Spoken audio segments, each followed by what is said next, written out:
Studio Talk Show.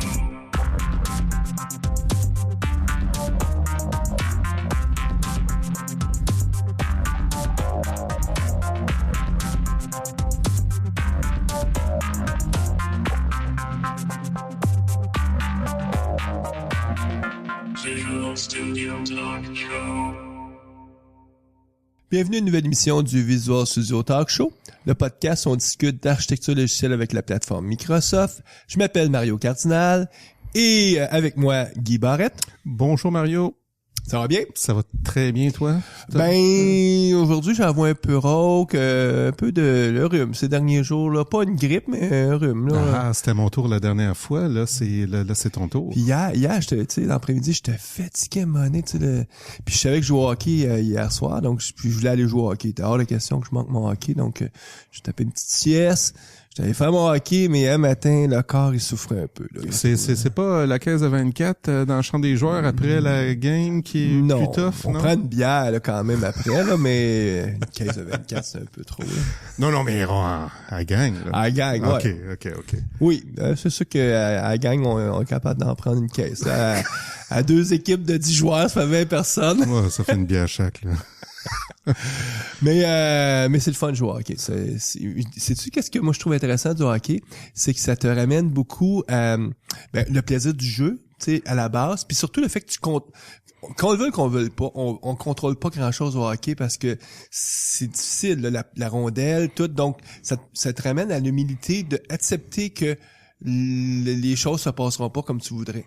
Puis dans la vie, faut apprendre à être humble, puis donc, il y a quelque chose à apprendre dans chaque chose qu'on fait. Oh, j'ai l'impression que l'émission va être longue. Bon, c'est la partie philosophique Okay. du show. Revenons aux choses un peu plus terre à terre. Aujourd'hui, avec nous, on a Vincent Hubert. Bonjour. Salut. Bonjour Mario, bonjour Guy. Ça va bien? Ça va tout ça? On fait aller.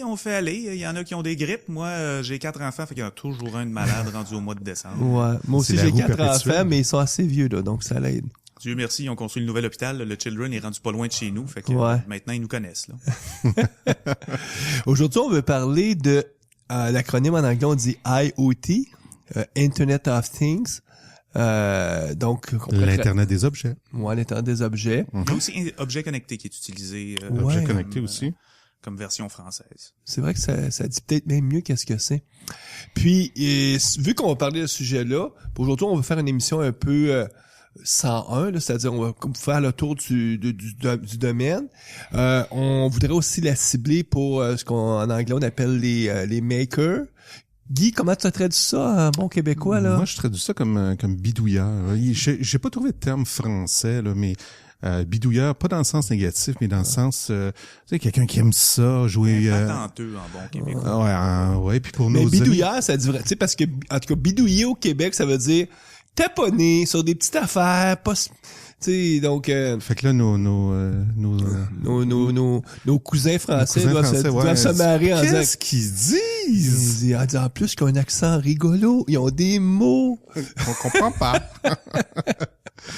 Eh oui, que voulez-vous? Mais bidouiller. Bidouilleur. Par rapport à ce qu'on va peut-être retrouver dans l'industrie. Donc, il y a 2 volets, là. Puis on va couvrir aujourd'hui là, la partie maker. Ouais. Souvent, par contre, la partie maker, c'est pas rare que c'est quelqu'un qui commence à faire des prototypes dans son garage, il arrive, il présente ça à quelqu'un qui donne un 10 000 $ pour faire de quoi d'un petit peu plus avancé, qui va ensuite présenter ça à quelqu'un qui finit par arriver avec une solution qui se tient. Là. Ben, avant d'embarquer trop à fond dans justement la définition de qu'est-ce que les makers, tout ça, l'émission c'est toujours la même, c'est qu'on commence toujours par vouloir présenter notre invité pour permettre aux auditeurs de mieux te connaître. Donc, Vincent, diplôme de génie. Oui. Génie informatique de Polytechnique Polytechnique en 97 à Montréal. à Montréal. C'est pas le Polytechnique de Paris, mais bon, c'est quand même... c'est quand même particulier parce que quand j'étais étudiant, j'allais en France avec mon manteau écrit Polytechnique, graduation 97, puis là, tout le monde avait l'air de me trouver ben intelligent. Quand je leur ai expliqué que c'était de Montréal, ouais, mais c'est-tu aussi bon?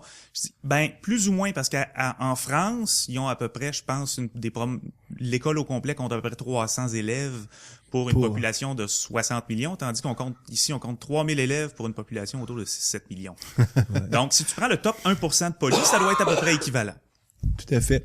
Donc, formation en génie, fait presque 20 ans de ça. Oui, en Québec, 97, on est rendu à 18 ans. Là. J'ai commencé à travailler avec les ordinateurs un petit peu avant. J'ai eu la chance d'avoir un emploi d'été à manger des biscuits en surveillant les ordinateurs dans une salle de contrôle. Fait que, c'était dans une usine de biscuits. Ça prenait quelqu'un pour surveiller les mainframes la nuit. Fait que c'était moi qui Mais m'étais... ton expérience en programmation a commencé beaucoup, j'imagine, avec tous les langages C, programmation PC. Ah non, ça a commencé pas mal avant ça. Moi, l'informatique, le bidouillage, la science, quelque chose qui m'a toujours beaucoup intéressé. Ma mère me rappelait récemment que mon livre préféré de Tintin, c'était Rackham le Rouge, parce qu'on visite le laboratoire du professeur Tournesol. Donc, c'est quelque chose qui vraisemblablement m'a toujours intéressé. Et j'avais des amis qui avaient des ordinateurs, puis on taponnait un peu dessus. Puis moi, j'ai un de mes cousins qui est venu demeurer en ville chez mes parents, qui étudie en informatique à Técart. Puis ben il me laissait jouer sur son ordinateur comme ça. Fait que les premiers programmes que j'ai faits, c'est du basic. Je devais avoir 10-12 ans à l'époque sur un VIC-20 branché sur une télé. Là. Et c'est là que j'ai eu la piqûre. J'ai gossé mes parents pour qu'ils m'achètent un ordinateur. Donc, t'as-tu même programmé ta carte prom pour t'as donné une extension de mémoire sur ton VIC-20? Non, je me suis battu avec les datasets, par exemple, parce que on mettait l'information sur une cassette, mais il fallait toujours la rewinder à la bonne place. Puis si t'avais le malheur d'essayer d'enregistrer à une place, puis t'avais déjà un programme en dessous, ben tu perdais le programme original. Ouais. Fait que c'était... c'était l'enfer. Ouais, t'as le plaisir de la chose. Écoute, maintenant, quand on passe à ça, on a des disques, des solid state, des SSD, là, c'est ceux qui ont commencé d'expliquer qu'il y a déjà eu des cassettes. Les jeunes peuvent difficilement comprendre. Ben, mes jeunes comprennent très bien que quand tu appuies sur le petit icône de disquette, ça sauvegarde, mais ils ont jamais vu une disquette de leur vie. Ouais, c'est ça qui est quand même rigolo. Non, il y a une joke sur Internet, là, j'ai vu, je suis passé, c'est quelqu'un qui arrive avec une disquette à la maison, puis l'enfant, il dit « Ah, c'est le fun, papa, t'as fait un print 3D de l'icône sauvegardée. » Même chose. Mais avec les imprimantes en 3D, c'est vrai que ça pourrait être vrai. Donc, donc tes premiers... Bon, là, t'étais à ton compte. T'as ton entreprise à toi. Présentement, je suis mon entreprise depuis 2010. Auparavant, j'ai fait plusieurs entreprises, des très grosses, des très petites. J'ai travaillé chez CompuWare sur le contrat Morgan Stanley. Donc, c'est vraiment un environnement corporate hardcore. J'étais là en 2008 dans le département des hypothèques résidentielles. Donc, ça, c'était du développement.net? C'était du .net, c'est du C++. Je tiens à préciser que je ne suis pour rien dans le crash. Ensuite, je suis allé dans une start-up. Crash de la bourse, on s'entend. Oui, crash immobilier. Ensuite, je suis allé dans une petite start-up. On était 5 employés. On faisait des écrans interactifs sans contact.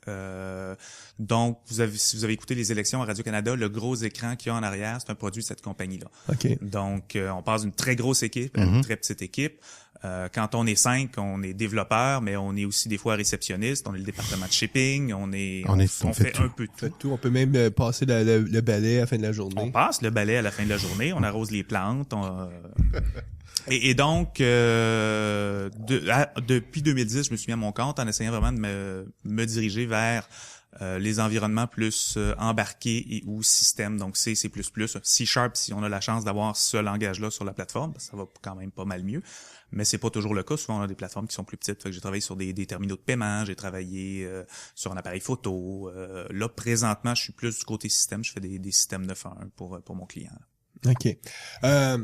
Puis, grosso modo, moi, la première fois que je t'ai vu, c'est peut-être qu'il y a 2 ans. Parce que t'étais venu à la communauté ici à Montréal, la communauté Microsoft, présenter, je pense, sur ton expérience avec Arduino. NetDuino, en fait. NetDuino. C'est un hardware un petit peu différent. C'est vraiment c'est exactement physiquement la même chose qu'un Arduino, mais c'est une version de .NET qui roule dessus. .NET Compact Framework, Compact, je pense. ouais. De toute façon, c'est probablement déjà tout obsolète. Probablement, mais ça marchait. Ça marche encore. Ça marche encore, ouais. Ça marchait relativement bien. Puis là, j'avais essayé de brancher une sonde de température là-dessus pour être capable de voir qu'est-ce que ça donnait, puis c'était quoi les défis. Puis là, tu fais à un moment donné un string.format, puis il y en a pas de string.format là-dessus.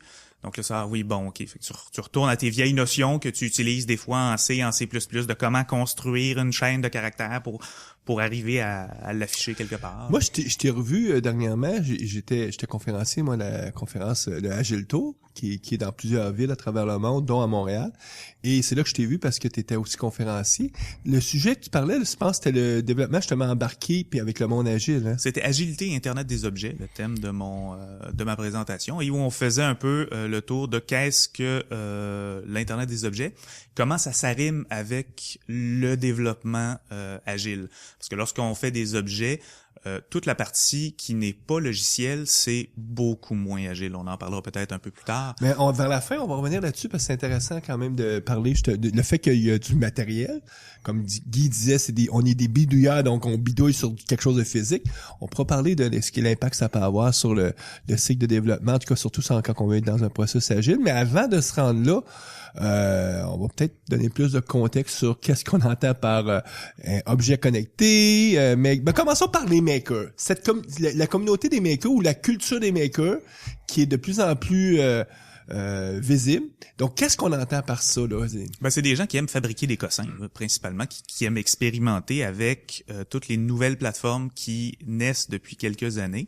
Depuis quelques années, on a des fournisseurs de puces qui sont mis à faire de plus en plus de ce qu'on appelle des SoC, des System on a Chip, où sur le même circuit intégré, on va avoir directement sur le circuit intégré un processeur, de la RAM, du flash, des interfaces externes vers différents périphériques, et cette puce-là a besoin de très très peu de choses autour dans le circuit. Donc c'est un PC sur un chip. C'est pratiquement un PC sur un chip. Si on regarde le Raspberry Pi 2, je pense qu'il y a 2 ou 3 circuits intégrés sur la plaquette.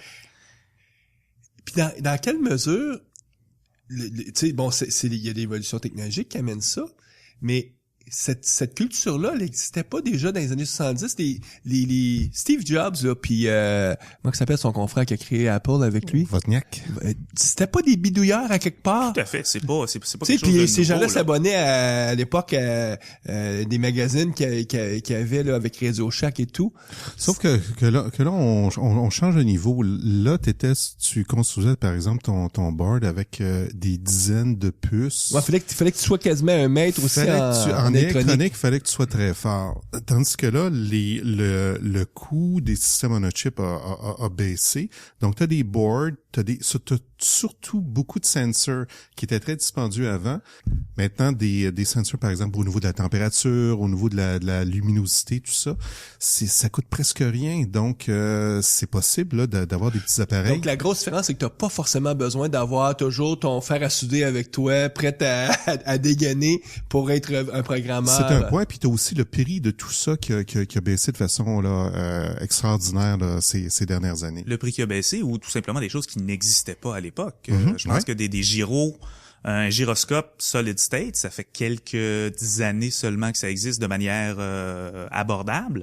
Du temps où je travaillais dans l'aéronautique, ça existait pas là. Si tu aurais voulu avoir ça dans ton avion, tu pouvais pas. Tu étais prêt avec un bon vieux gyroscope mécanique auquel il fallait laisser tourner. Coûtait extrêmement cher. Coûtait extrêmement cher. À maintenir aussi. À maintenir aussi. Puis qu'il fallait laisser démarrer pour qu'il puisse se stabiliser dans l'espace avant que tu le calibres et tout. Donc, il y a beaucoup de choses qui n'existaient tout simplement pas avant, que par les magies de la physique moderne on est arrivé à faire. Je comprends pas comment ça marche un gyro, mais je sais comment aller lire les données qui en sortent. Puis il y a quelques années, il y a un magazine d'artisanat aux États-Unis qui a commencé à avoir une section électronique.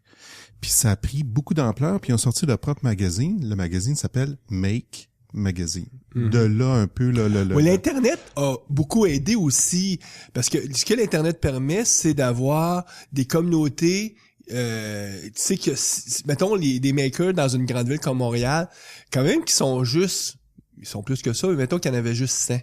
Mais là, si tu prends toutes les grandes villes à travers la planète, tu te retrouves avec un groupe de 1000, 10 000, 100 000, assez pour être une vraie communauté active. Puis l'Internet a regroupé tous ces gens-là qui avaient des intérêts, tu sais, tu peux à ce moment-là collaborer ou prendre de l'information de quelqu'un qui peut être à 1000 km de chez toi, mais c'est pas grave, on est tous sur le même endroit sur le web. Tout à fait. Puis tu as en plus énormément de développement qui s'est fait du côté open source pour essayer d'aider ces gens-là. Il y avait par exemple des logiciels de conception de circuits imprimés. qui coûtaient des fortunes à acheter. Personne qui va se permettre de s'acheter quelque chose où la licence coûte 10 000 $ pour une licence. Mais si tu as quelque chose qui fait le 25% dont tu as vraiment besoin comme bidouilleur, qui est gratuit parce que tu peux le télécharger, puis quand il y a un bug dedans, tu peux le réparer parce que tu as accès au code source, ça aide beaucoup. Quand tu peux, une fois que tu as ton design de circuit qui est fait, tu peux l'envoyer tu peux le télécharger sur une compagnie qui conçoit ces circuits-là, puis une semaine après, tu reçois ton circuit par la poste, puis ça t'a coûté 50 $. C'est une barrière à l'entrée qui était pas là. C'était impossible à l'époque. Non, c'est là, ça. Tu y pensais même pas, là. Donc, qu'est-ce on explique qu'il y a maintenant toute une communauté, en tout cas, qu'on appelle les makers, puis autour du fameux magazine Make et tout.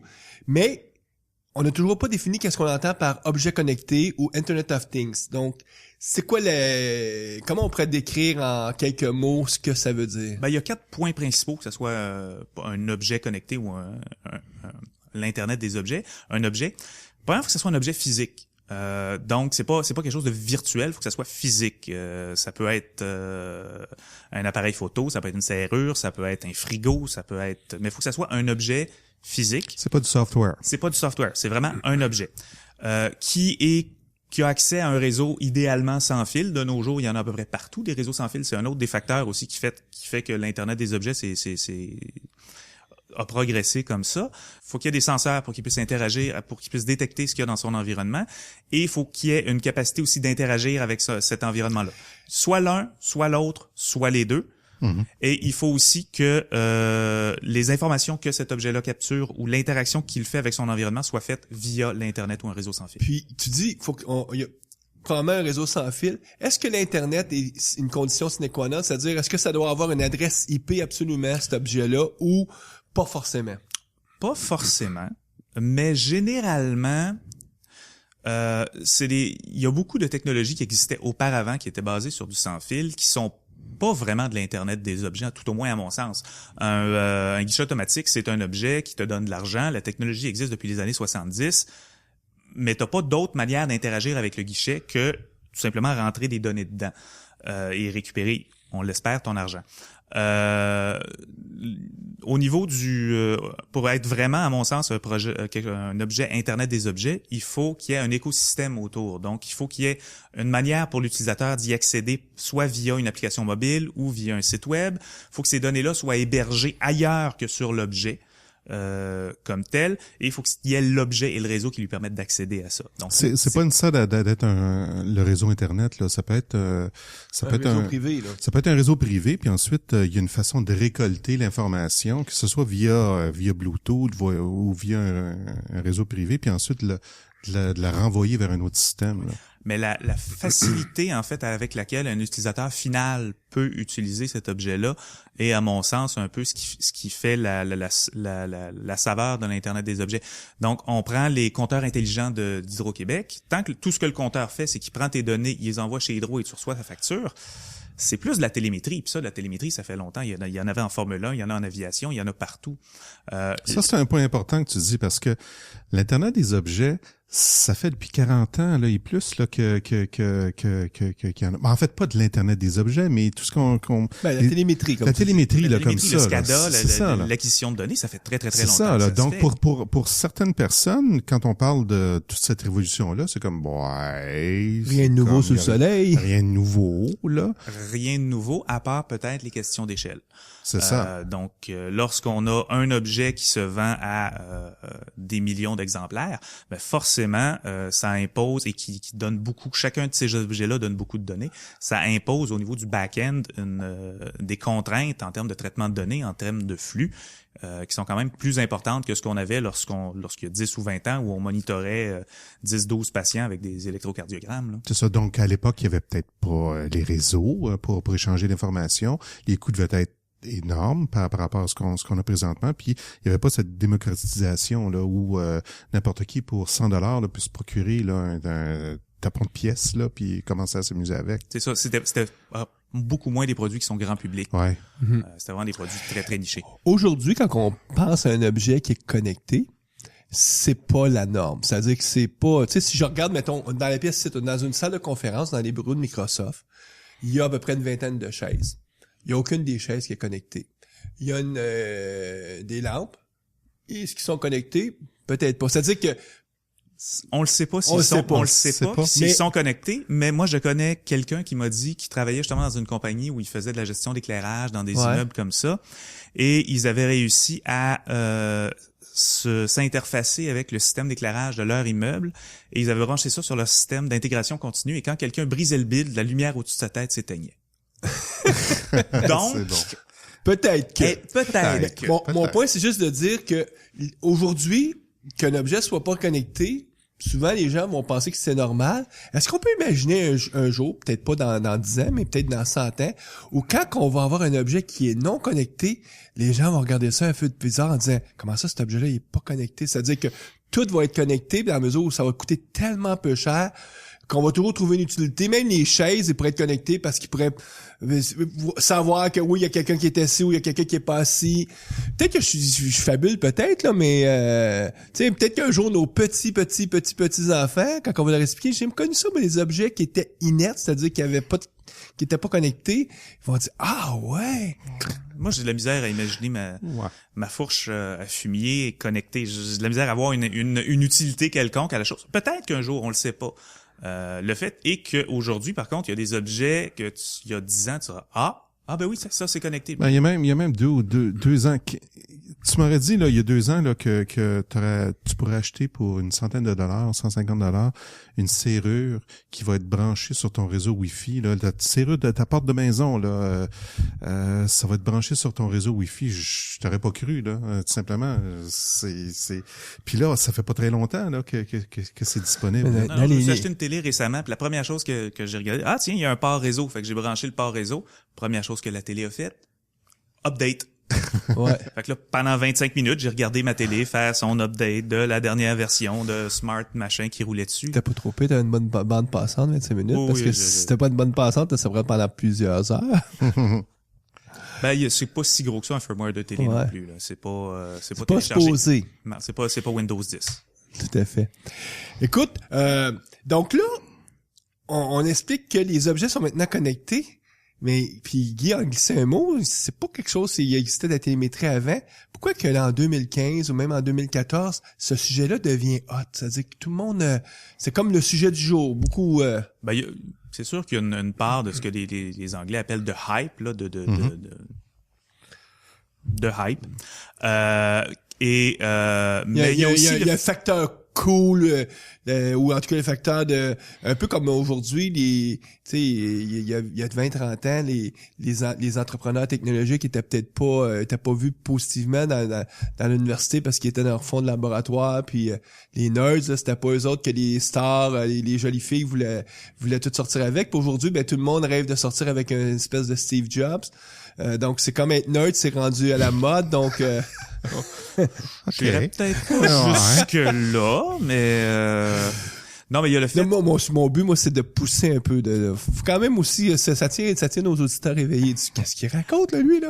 Ouais. Mais ce que je veux juste dire par là, c'est que il y a un côté qui est plat, non, qui est cool, là. Il y a un côté qui est cool. C'est à la Mais mode. bon, il y a 2, 3, 4 ans, peut-être même plus, c'était le Web 2.0 qui était le mot à la mode. Et là, on disait que tout allait devenir Web 2.0.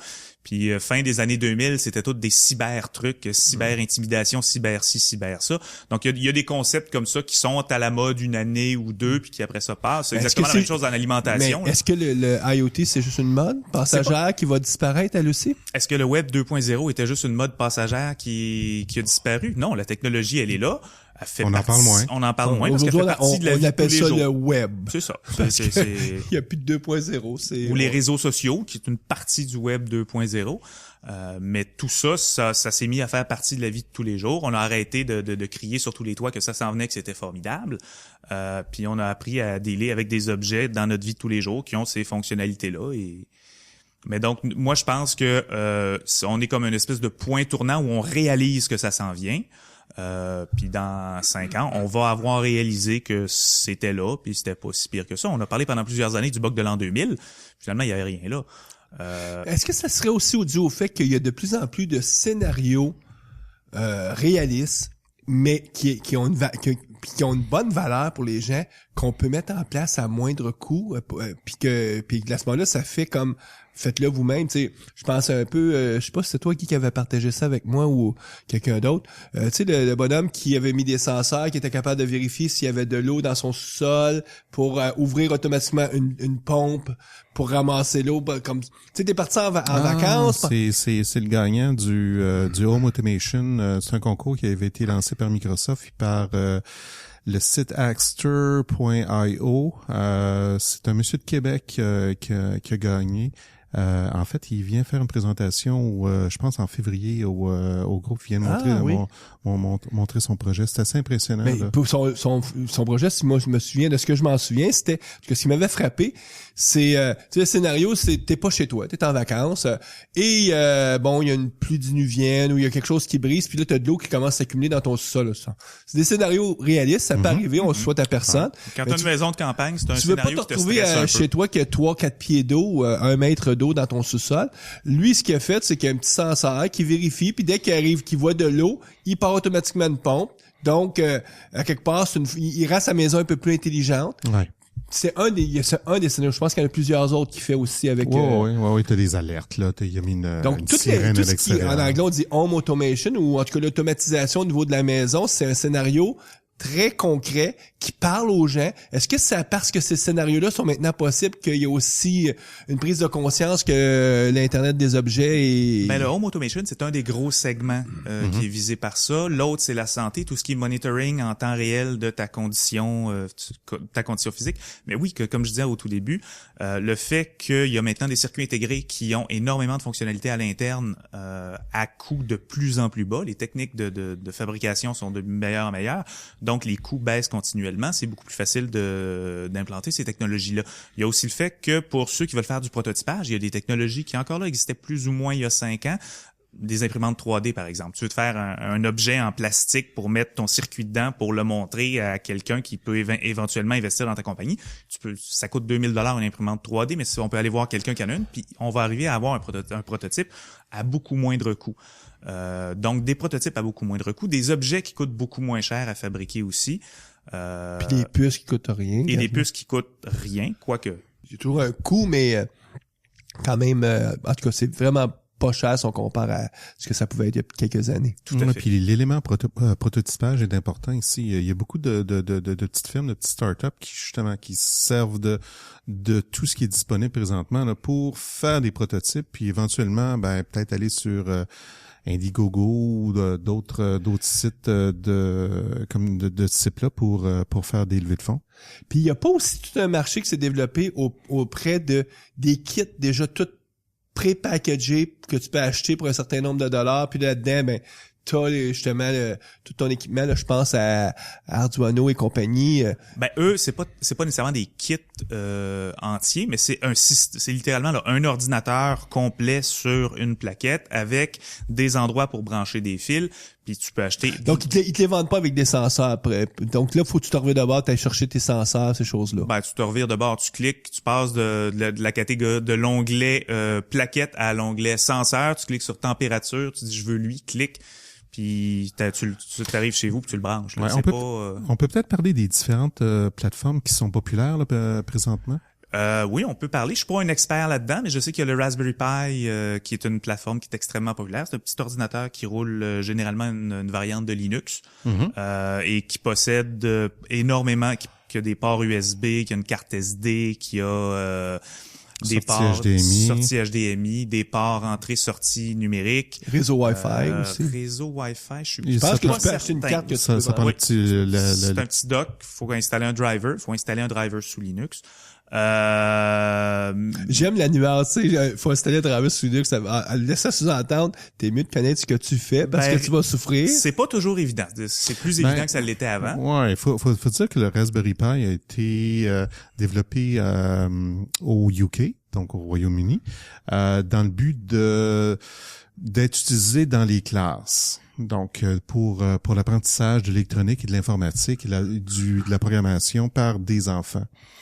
Donc le petit board, il coûte pas cher, il coûte 25 $. Il peut se brancher facilement à un téléviseur, il peut se brancher facilement à un réseau Wi-Fi. il roule une variante de Linux qui a un langage où il y a un programme qui permet aux enfants de développer, qui s'appelle Scratch. Donc, imagine ceux qui ont connu Logo, là, le langage Logo, là, il y a plusieurs années. Imaginez-vous quelque chose de plus fun, plus visuel, qui permet aux enfants d'apprendre l'informatique et le développement. Donc, ce qui est intéressant, c'est qu'à la base, c'est un outil d'apprentissage solide toujours, mais les makers se l'ont approprié aussi ce Raspberry Pi là. Puis ils ont branché plein de sensors, plein de périphériques qui peuvent se brancher dessus. S'ils ont la chance d'avoir du hardware pas cher, ils vont en profiter, là, c'est comme n'importe qui. Ouais.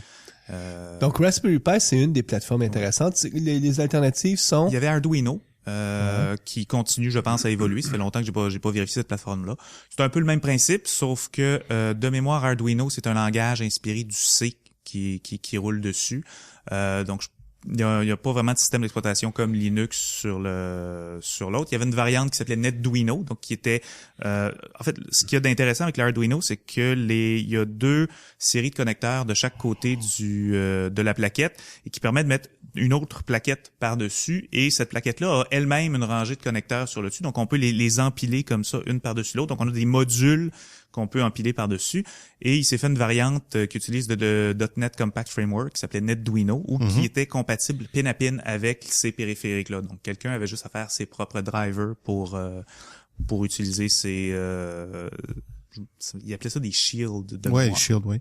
Donc c'est les 2 principales plateformes dont on entend parler le plus. Il y en a quelques autres. Puis dans la dernière année, moi, ce qui m'a plus sensibilisé, c'est le fait que Microsoft annonce que Windows 10 va rouler en mode IoT. Je sais pas si on peut appeler ça comme ça. Mais est-ce que le fait que Windows 10 ça va-tu donner la naissance de d'autres plateformes, ou ça n'a rien à voir, ou...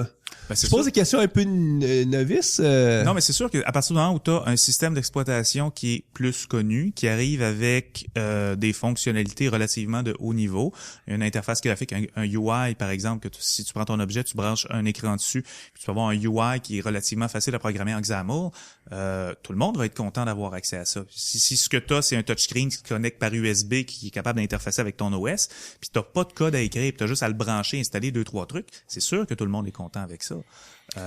C'est intéressant parce que dans le monde, par exemple Raspberry Pi, où on utilise Linux, donc c'est le système d'exploitation de base, là, puis avec je sais pas combien de saveurs et de variantes là qui peuvent rouler là-dessus. Le monde était sceptique, dit pourquoi Microsoft se lance là-dedans, pourquoi ça fait pas de sens, puis puis moi je le vois comme l'acceptation de l'industrie ou de la plus grande entreprise de cette plateforme là. Donc les gens qui sont en entreprise, qui utilisent des systèmes Windows ou .NET ou qui développent en XAML par exemple, ben au lieu de se réapproprier, réapprendre ou à engager des gens qui font du Linux, qui font du Python, par exemple, ben, peuvent utiliser les mêmes langages là, qu'ils utilisent. Mais là, quand mettons, tu vas avoir un équipement qui roulerait Windows 10 aujourd'hui. Je fais quoi? Faut que je trouve finalement un équipementier qui va dire, ben moi, ma carte supporte le OS, ou... Ou tu portes l'OS sur ta nouvelle carte en question. C'est souvent là où sont les problèmes à faire ce genre de truc-là. Mais moi, je pense qu'au contraire, la raison pour laquelle Microsoft a développé cette offre-là, c'est pour pouvoir plus facilement vendre leur service cloud. Parce qu'à partir du moment où tu as des dizaines de devices qui roulent sur une plateforme Microsoft, si dans la plateforme comme telle, les facilités pour se brancher à ta plateforme cloud sont déjà incluses, ben c'est beaucoup plus facile de prendre cette plateforme-là plutôt que prendre, par exemple, une carte qui roule sur Linux et qui, elle, doit interfacer avec, mettons, Amazon, où t'as pas nécessairement d'écosystème intégré. Donc, le fait d'intégrer comme ça ton écosystème dans les objets peut te permettre après ça de facturer tes services cloud, même si tu vends cette plateforme-là pratiquement à perte, là. C'est Microsoft qui a développé là, une version spécifique de Windows qui roule sur un Raspberry Pi. Donc, la version de Windows s'appelle Windows Core IoT. OK, il va y avoir 3 versions, mais il y a une version qui est gratuite. Donc tu t'achètes un kit Raspberry Pi Puis t'installes après ça cette version. Tu télécharges cette version-là qui est gratuite, totalement gratuite. Puis tu l'installes sur la petite carte SD. Puis après ça, tu bootes ton Raspberry Pi. Au lieu d'être Linux, ça va être Windows Core IoT. Donc, il va y avoir 3 versions, une version gratuite comme ça, puis des versions avec un petit peu plus de fonctionnalités pour justement les compagnies qui vont faire des systèmes embarqués. Finalement, ça remplace ce qu'on appelait avant le Windows Embedded, qui servait un peu à faire ça. Oui et non. Le Windows Embedded, c'est autre chose. Ouais. C'est vraiment un système Windows. C'était modulaire, tu choisissais les modules que tu voulais. Ouais, mais c'était embarqué, là. C'est Ça brûlé, roulait là. sur le PC. Ça dépend. Il y avait 2 choses. Il y avait Windows Embedded, puis il y avait anciennement Windows CE. CE qui qui s'appelait. Compact Edition? C'était peut-être Compact Edition. Ouais. Mais la version Embedded, c'était un OS, un plein OS, genre Windows. que tu pouvais mettre sur ton 7. équipement. Et tu désactivais des fonctionnalités que tu voulais pas et dont tu n'avais pas besoin pour vraiment réduire la quantité. Mais c'est pas ça le but avec cette nouvelle, c'est de faire en sorte de, tu sais, au lieu de prendre ce Windows Embedded, là, de prendre Windows 10 IoT, puis tu vas être capable aussi de pouvoir décider des fonctionnalités que tu as en ayant la dernière version de des. Je pense que c'est d'offrir une alternative aussi, là. Quelque chose de peut-être là, je veux dire, entre guillemets, plus évolué, là, disons qu'il va être plus supporté à long terme par Microsoft. Ouais, la plateforme Embedded reste encore disponible. Je pense qu'elle va le rester, là, pour ce type d'appareil-là. Probablement qu'ils vont avoir un Windows 10 Embedded aussi un jour. Moi, je suis pas beaucoup ce domaine-là, donc... Je peux pas dire, là. J'ai l'impression que la version Embedded, là, c'est la version Windows Core. C'est une nouvelle façon de la voir. Puis il va rester toujours la version là qu'on connaît, là, Embedded, là, Compact Edition, ou je me souviens plus exactement. Mais encore là, c'est flou, là, c'est pas clair, là, la vision là de ce que où Microsoft s'en va là-dessus, là. À moins que tu aies vu quelque chose d'autre. Moi, j'ai rien vu. C'est ça, hein, c'est même au niveau des il va y avoir 3 versions de Windows Core IoT. Là, on connaît la version gratuite là, qui roule sur le Raspberry Pi. On commence à peine là à savoir un petit peu qu'est-ce qu'il va y avoir dans les dans les 2 autres. C'est vraiment pour les manufacturiers, là. OK, donc c'est peut-être l'offre qui va remplacer ce qui était l'Embedded avant. Mais ça sera à voir, à confirmer. Maintenant que j'ai posé la question, je vais peut-être 6 mois trouver la réponse. Écoute, toi, ça fait quelques années maintenant que tu t'intéresses justement à ce monde-là. Mm-hmm. Donc, tu as rapidement raconté que tu avais expérimenté beaucoup avec NetDuino il y a quelques années. Puis, comment... Tu sais, mettons que quelqu'un qui écoute notre podcast, moi, ça m'intéresserait d'en savoir plus. On commence où? Y a-tu comme un livre qu'on devrait lire? Puis si tu lis ça, tu vas pouvoir avoir une bonne compréhension. Ou c'est, lis pas un livre, va sur Internet, puis download des... Sur l'Internet, il y a énormément de belles ressources pour ça. C'est pas... Mais c'est quoi les mots-clés à ce moment-là que tu cherches dans ton... Dépendant de ce que tu as, c'est NetDuino tutorial. Puis tu tombes sur ou ou Raspberry Pi. Ouais, je pense à l'aspect le plus difficile au départ, là, quand t'as pas quelqu'un à qui te référer, là, tu sais, pour donner des trucs, là, va acheter ça à tel endroit ou à tel endroit. Le plus difficile au début, c'est d'essayer de savoir qu'est-ce que je dois acheter. Puis il y a beaucoup de... Sachant que ça sera pas des achats de milliers de dollars, là, c'est quelques centaines de dollars. Centaines, 125 dollars, là, mais donc, tu peux regarder pour des kits là où t'as par exemple le board Raspberry Pi, t'as l'alimentation de power supply, t'as une coupe d'accessoires là que tu peux brancher. Ces kits-là normalement sont bien montés. Puis tu peux commencer avec ça, puis ensuite acheter d'autres. Souvent ceux qui vendent ça vont aussi avoir sur leur site web des tutoriels parce qu'eux autres aussi ils veulent inciter les gens à dire regardez, c'est facile, vous allez pouvoir faire quelque chose avec. C'est facile. Moi j'ai mon bon vieux background de polytechnicien qui a fait des cours d'électronique, fait que ça c'est le genre de truc qui aide. Pour ceux qui ont jamais fait d'électronique, je présume j'assume que lire un bon livre de départ en électronique serait aussi un livre ou un tutoriel d'électronique, là, savoir calculer des résistances, des capacitances, des courants, parce que souvent ton senseur va te retourner par exemple une tension ou un courant qu'il faut que tu convertisses après ça une valeur dans un convertisseur analogique numérique pour avoir une valeur quelconque.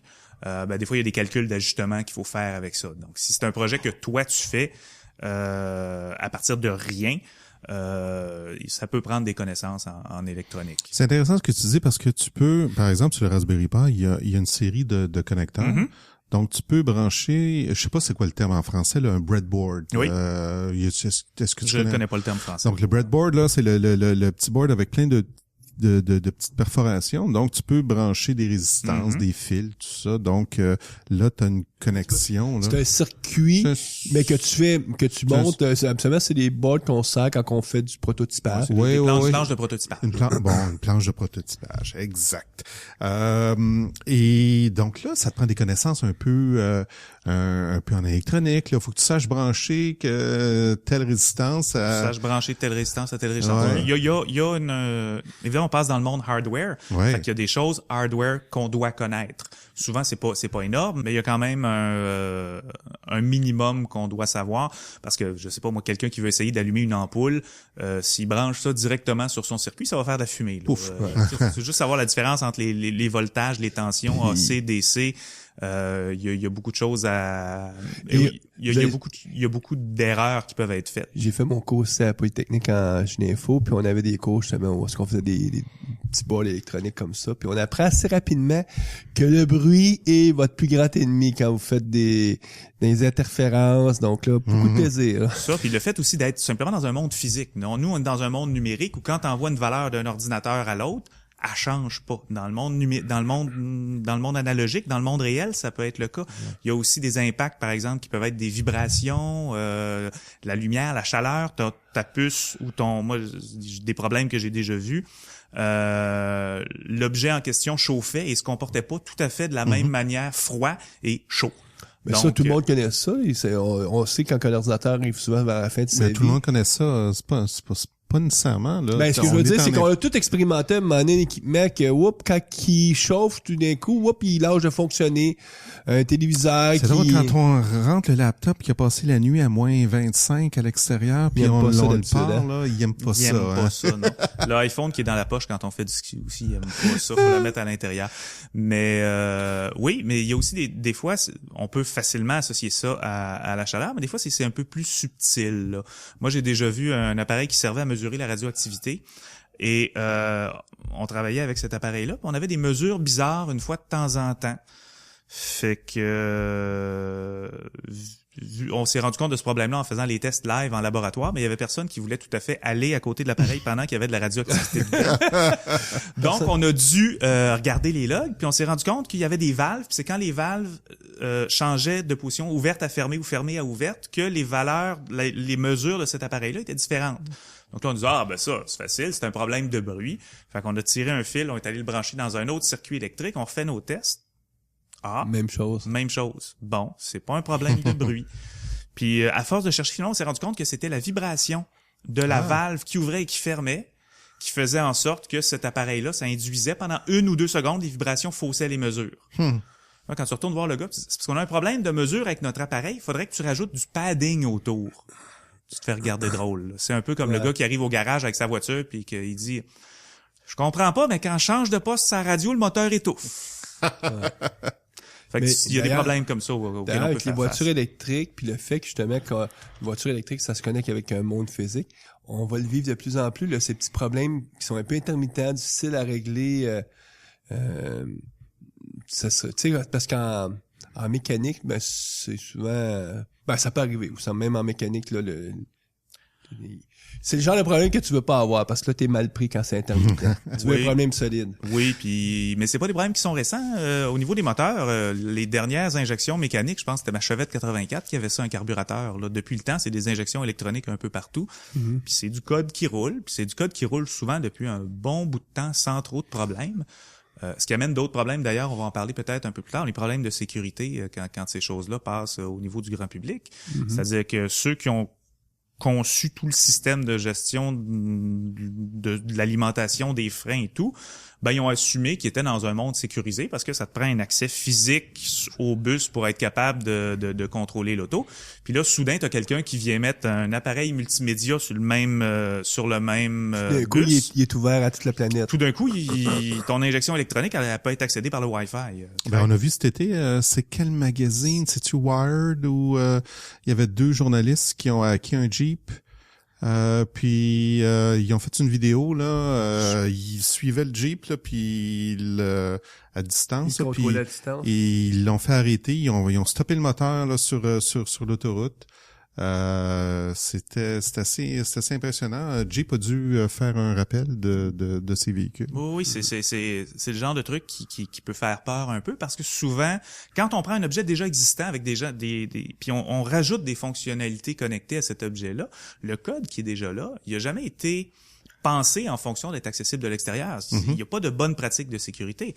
On assumait dans ce temps-là que la personne avait un accès physique à l'auto, puis on s'entend que si la personne a accès physique à l'auto, elle n'a pas besoin de grandes connaissances en électronique, juste un bon marteau, puis tu fais un excellent denial of service attack sur ton auto. Là. Dans le cas des voitures, c'était les systèmes OnStar, donc à distance, si tu as des problèmes, tout ça, l'opérateur peut t'aider, donc peut envoyer certaines commandes à la voiture pour faire certaines opérations. Mais là, c'était vu que la voiture était maintenant branchée sur Wi-Fi, là, tout ça, sur Internet. Là, il y a des hackers qui ont réussi à hacker le système là, finalement, puis c'est assez dramatique. Ben, parce que ça n'a pas été pensé pour ça, comme tu disais. Non, c'est ça. Puis des fois, il vaut mieux tout simplement éliminer certaines fonctionnalités de l'objet pour des raisons de sécurité. Il y a une compagnie qui a fait un connected rifle. Donc, où à partir de ton téléphone cellulaire, tu peux recalibrer la mire, mais ils ont volontairement décidé que tu pouvais pas faire tirer ton fusil à partir de ton téléphone. Ce qui me semble une excellente décision de design de base. Non, on ne le fera pas. C'est trop dangereux. C'est trop dangereux, ouais. Et mais il y a quand même une chercheure qui est arrivée à hacker ce fusil-là et le décalibrer ou le recalibrer à distance. Sachant que le fusil coûtait 10 000, puis pour être capable de faire ça, il a fallu qu'elle en achète un puis qu'elle le démonte au grand complet. On présume que c'est pas n'importe quel mauvais plaisant qui va le faire, mais des fois, il y a des gens qui sont des fois très mal intentionnés, là.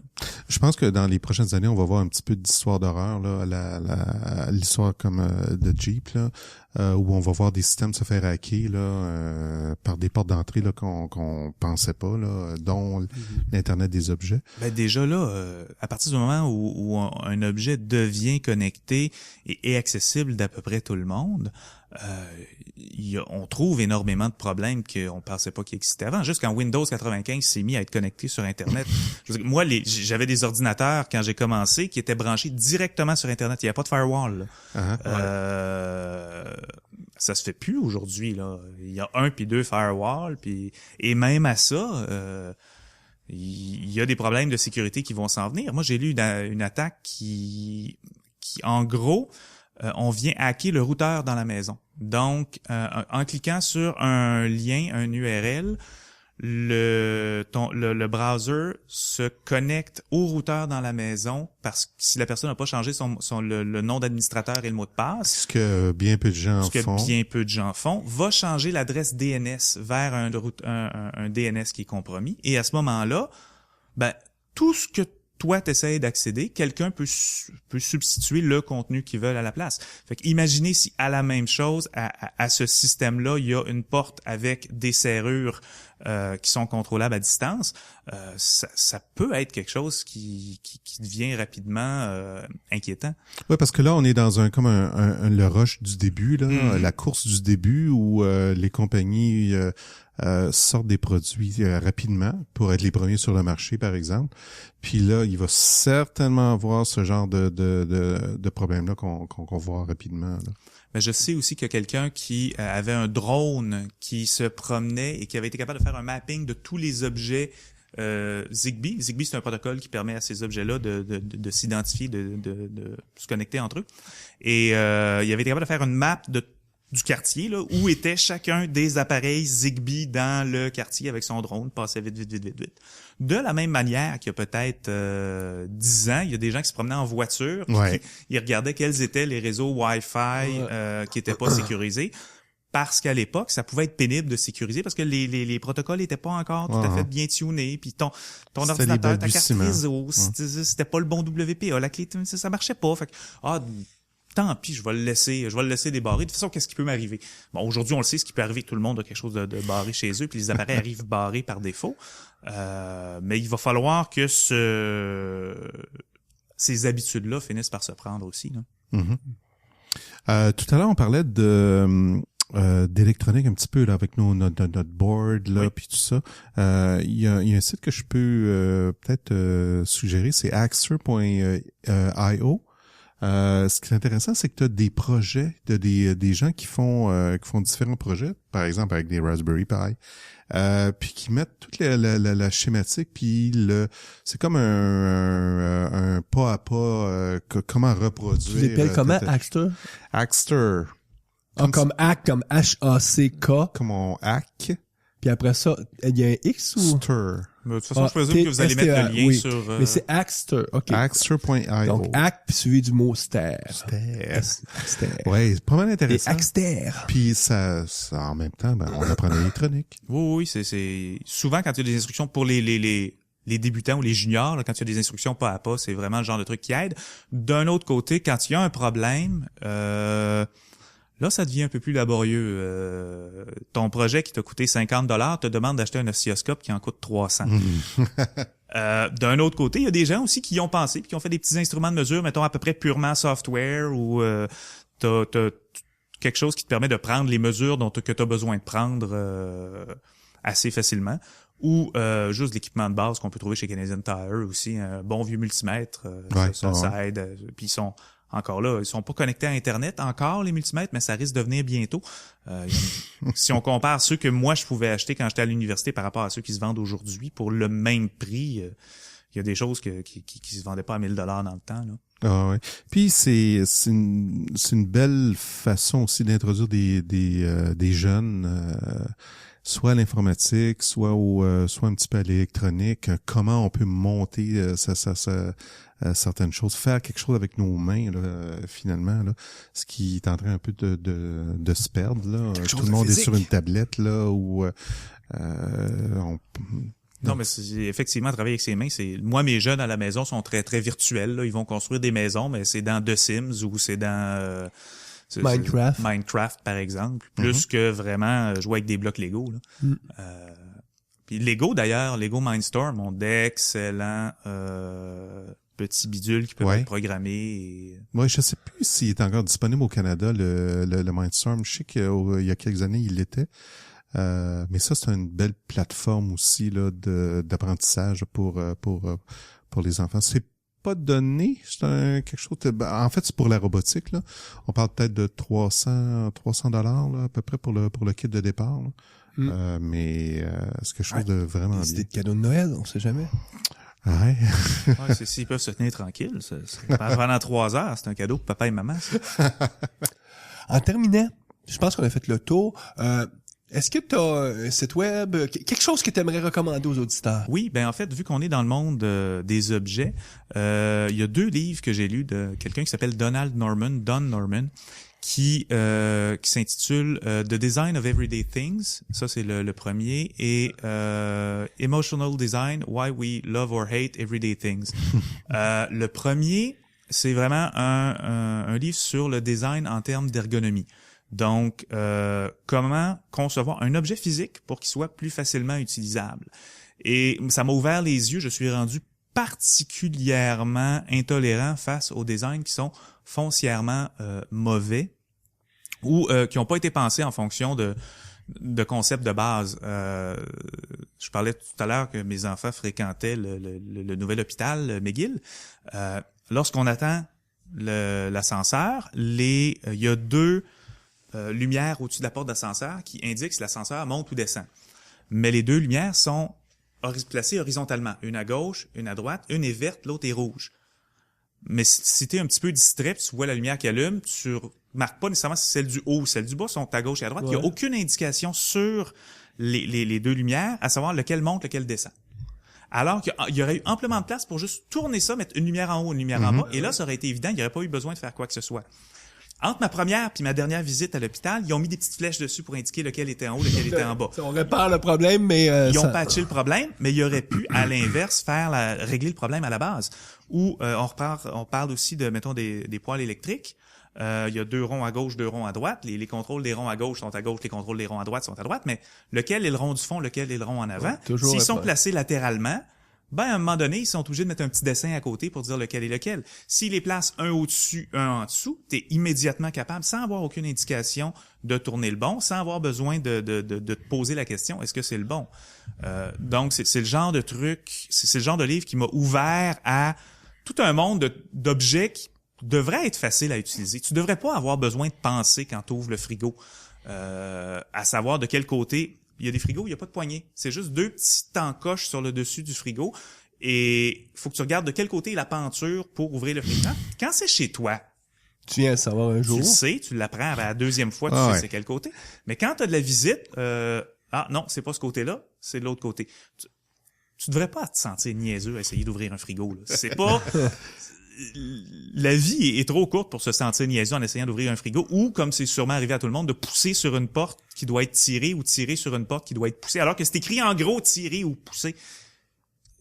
Pourtant, on fait juste mettre une plaque au lieu d'un anneau. T'as pas le choix, tu peux pas tirer sur la plaque. Ouais. Donc, ça m'a ouvert les yeux à ce genre de pas de problème là, mais de finesse dans le design. Il y a un projet comme ça sur lequel je travaillais où j'avais une gang de designers industriels, d'ingénieurs mécaniques à côté. Ils ont passé là, une bonne heure, 1 heure et quart, à appuyer sur des boutons pour savoir quel bouton ils voulaient. Ah non, lui, quand on clique dessus, ça fait clic, ça non. Lui, non, ça a l'air fait en Chine, c'est trop cheap. Puis, vraiment trouver le bouton qui donnerait le feeling d'élégance et de souplesse qu'ils voulaient donner à leur produit. Donc, c'est du design industriel. C'est du design industriel. Si on fait un objet qu'on espère qu'un jour va être manufacturé sur une base industrielle, c'est intéressant de penser à ça. Le deuxième livre, Emotional Design, lui décortique qu'est-ce qui fait qu'on aime ou pas un objet selon 3 niveaux. Donc, tu as un niveau qui est le niveau viscéral. Tu le regardes, il est beau, il y a des formes sensuelles. Tu le prends, puis il tient bien dans la main. Le deuxième niveau, c'est le niveau behavioral qu'il appelle. Donc, c'est est-ce que ton objet fait ce qu'il est supposé faire? Parce que même s'il est beau, mais il fait pas ce qu'il est supposé faire, tu l'aimeras pas. Tu l'aimeras pas. Un réveil matin qui te réveille pas le matin, il a beau être design, et tu l'aimeras pas. C'est pas grand-chose. Et le troisième niveau, c'est le niveau réflectif. Qu'est-ce que cet objet-là dit sur toi? Donc, l'attachement un peu plus Donc, au niveau... les fonctions d'estime, finalement. Fonction d'estime ou fonction de j'ai acheté un apron, c'est du coton équitable, ça a été tissé par des moines tibétains qui... tout, ça change rien sur ton apron, là. Il fait la même job que s'il avait été fait en Chine, mais au niveau réflectif, tu as l'impression, en achetant ça, en utilisant cet objet-là, d'apporter quelque chose à la société. Donc, c'est vraiment les 3 niveaux. Et les objets... Quand tu lis ça pendant une couple de semaines, après tu regardes tout autour de toi et tu essaies de décortiquer qu'est-ce qui fait quoi. Tu sais. Pourquoi les phares des Jeeps sont ronds? C'est parce avec une grille en avant, c'est un peu comme des yeux puis des dents. Donc ça donne une impression de quelque chose qui est un peu plus méchant. Puis les Jeeps ont souvent des formes un peu méchantes. Tu sais, c'est pas une smart là, qui elle est toute mignonne et coquine. Puis dans ta fonction d'estime, si tu achètes un Jeep, tu veux démontrer quelque chose quand même. Il y a une forme c'est dans ton identité que tu veux exprimer quelque chose. J'ai vu d'ailleurs aujourd'hui en m'en venant, il y avait un sticker, je pense que c'était un Jeep ou un véhicule à peu près du même style, puis c'était écrit note hybride, 22 litres au 100 km. Donc, c'est quelqu'un qui il s'assume, pollue et s'assume là. Tu sais, lui c'est ça, tu sais, il achète ça, puis c'est ça qu'il veut dire. Bon. Je suis pollueur et j'en suis heureux. Au moins, ça, tu sais, on peut au moins dire il est conscient. Ah, il est conscient. Parce qu'il y a beaucoup de gens inconscients qui s'en rendent même pas compte. Ceci étant dit, écoute, on te remercie beaucoup. Ça m'a fait plaisir. Vincent. On va souhaiter, nous, à nos auditeurs, une bonne continuité, bonne programmation. Le temps des fêtes arrive. Donc, on peut en profiter pour vous souhaiter un joyeux Noël un peu à l'avance, mais ça se peut que vous êtes en train d'écouter l'émission et il est Noël, ou en tout cas... Ou il est rendu l'année prochaine. Ouais, peut-être aussi. au mois de juillet. Ouais. Si c'est le cas, ben, bon été. Si c'est le cas, profitez-en parce qu'il fait pas mal froid. Enfin, il fait pas aussi froid qu'il pourrait. C'est juste plate. Il y a pas de neige. Il annonce cette année une année un peu plus docile, un peu plus, en tout cas à cause de El Nino. Là, El Nino. ça devrait être une année un peu moins difficile que les autres. Ben, bonne programmation et on se revoit en janvier. Au revoir. 2016. Au revoir.